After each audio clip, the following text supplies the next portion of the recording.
Waheguru Ji Ka Khalsa, Waheguru Ji Ki Fateh. In this video, I'm going to talk a little bit about the distorted version of Sikhi that Yogi Bhajan created. So when I first started learning about Sikhi, I went online and Google searched for some information, which gave me some authentic information, but as well I found this book called Victory and Virtue, Ceremonies and Code of Conduct of Sikh Dharma. I thought, well, that's probably a good thing to read. Code of Conduct for Sikhs, of course. So I started reading this book. Meanwhile, I started reading the work of Max Author McCullough, and I started reading Sri Guru Granth Sahib Ji Maharaj. And it didn't take me long to figure out that what Bhajan created and a lot of what is in this book is completely false information, and it has nothing to do with Sikh practices. So I'm gonna read a few examples from the book that show he created a bunch of silly crap and called it Sikh. First of all, he calls himself the Siri Singh Sahib Bhai Sahib Harbhajan Singh Khalsa Yogi Ji. He signs that humbly yours. So humble that he has this gigantic honorific name. So humble. He proclaims that Guru Nanak created this religion called Sikh Dharma. And in the book, he points that out several times, that this Sikh Dharma religion came from Guru Nanak, which we know is not true. And in the book, you can see several examples of how Sikh Dharma differs from the Sikhi that originated from Guru Nanak.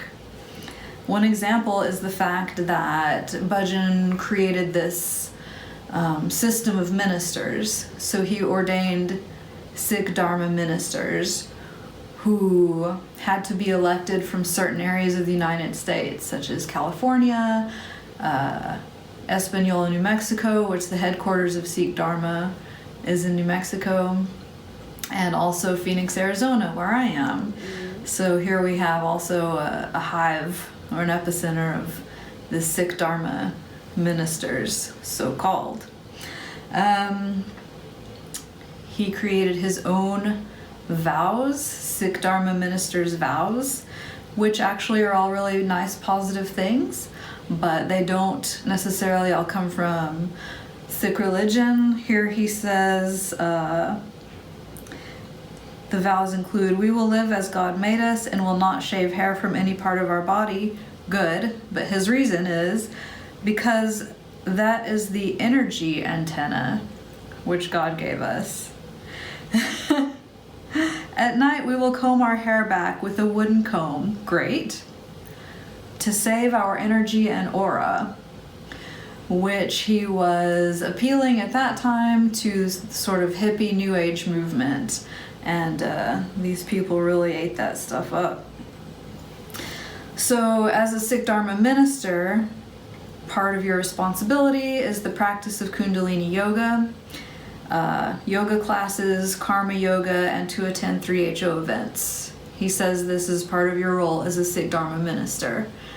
And that's in this book.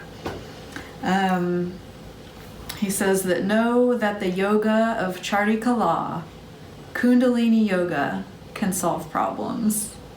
Also in Sikh religion, there's no such thing as Kundalini yoga because it was invented in the 70s. So he talks about the 5 Ks, which baptized Sikhs are to wear. And it's good that he talks about that, but his reasoning, again, is appealing only to this sort of hippie pseudoscience movement that was popular at the time, and for some reason even still now. Here's his reason for wearing kachera. calcium is controlled by the thigh bone through its sensitivity to temperature. The kachera keeps a warm mantle of air surrounding the thigh and protects it against sudden temperature changes. The kachera maintains the polarity of the second chakra, so on and so on. As you can see, it's total pseudoscience, complete garbage that has nothing to do with Sikh religion. He says that the kara, or the iron bracelet, is worn on the right hand of the male and the left hand of the female. He gives no reason for that. And as you can see, I've highlighted a couple of other things that he mentions about energy and aura that are not true. Also, he says of Amritdhari Sikhs that both men and women take the last name Khalsa, which Sri Guru Gobind Singh Ji Maharaj didn't give those instructions. He did give the instructions that men take the last name Singh and women take the last name Kaur, but he didn't say to take the last name of Khalsa. But Yogi Bhajan says that you need to take that last name. Bhajan also says about the afterlife for Sikhs. He says, the soul is on its journey of passage, must pass through and escape the earth's magnetic field. Those souls who do not are called ghosts. Super corny. Okay. So there's a chapter, it's chapter 12, called Kundalini Yoga and Sikh Dharma. In this chapter, here's a quote. It says, a Sikh uses the techniques of Kundalini Yoga in the same way that he or she would bathe, so on. A Sikh prepares the sacred body temple as purely as possible to bring the holy Nam, the holy Gurbani, into it, to honor that sacred word. However, Kundalini Yoga prepares not only the physical body, but all of the 10 bodies of which this magnificent human system is composed. So they're saying it's good to repeat the Nam and listen to Gurbani, but Kundalini Yoga will take care of everything for you. They're calling it, again, the Yoga of Chardi Kala, and that it is a miracle of Guru Ram Das and Yogi Bhajan that this ancient teaching of Kundalini Yoga was brought to us here in the West. Further on, he talks about the golden chain, and he puts himself at the end of that golden chain of teaching. He starts with Guru Nanak saying, the youngest of the great world religions, Sikh Dharma, is barely 500 years old. Its founder, Guru Nanak, so on. He's saying that Guru Nanak founded this religion called Sikh Dharma, which is different from Sikhi, as you can see. Then he says, it's only since the late 1960s, however, that thousands of people in Canada, the US, Mexico, and Europe have embraced the Sikh way of life through the inspiration of Sri Singh Sahib Bhai Sahib Harbhajan Singh Khalsa Yogi Ji. Since Sikh Dharma has been growing in the Western societies, has demonstrated the viability of such virtues as dedication. So he's saying that he brought Sikh beliefs and followers to these countries in the West, but it's a completely distorted version of the Sikh religion, which heavily promotes this Kundalini Yoga. And as you can see in these pictures, Kundalini Yoga is often highly sexual, especially the white tantric yoga. And yoga generally is not forbidden, but it's not part of Sikh religion. And Kundalini Yoga does a lot to distort Gurbani. For example, most 3HO all 3HO members and Sikh Dharma International members use the word Satnam as a greeting. And Satnam is not only technically a sentence fragment and a misuse of our sacred text, it's not a greeting. It's not a Sikh greeting.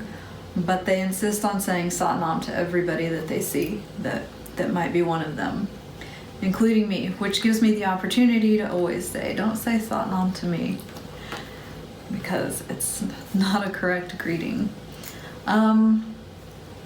So you might think, and I've heard this argument, who cares about what a few thousand hippies think or say?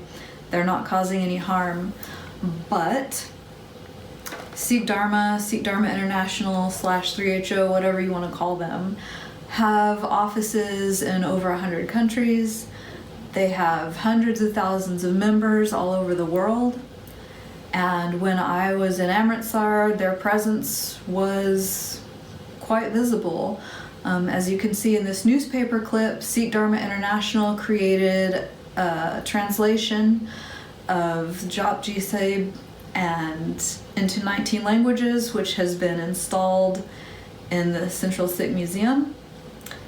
And it probably contains a lot of mistakes. I haven't seen it. It costs hundreds of dollars to buy if you want to buy it.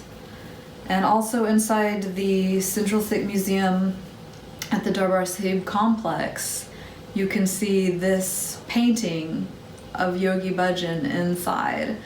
So their presence is strong, and they are doing a lot of damage because people who don't know and want to know about Sikh religion are presented with this type of material initially. Unfortunately, it takes a little bit more effort to go further and see what's really going on. So hopefully this video does that. If you like it, please share it, and I will continue to make these videos. I thank you very much for watching. Waheguru Ji Ka Khalsa, Waheguru Ji Ki Fateh.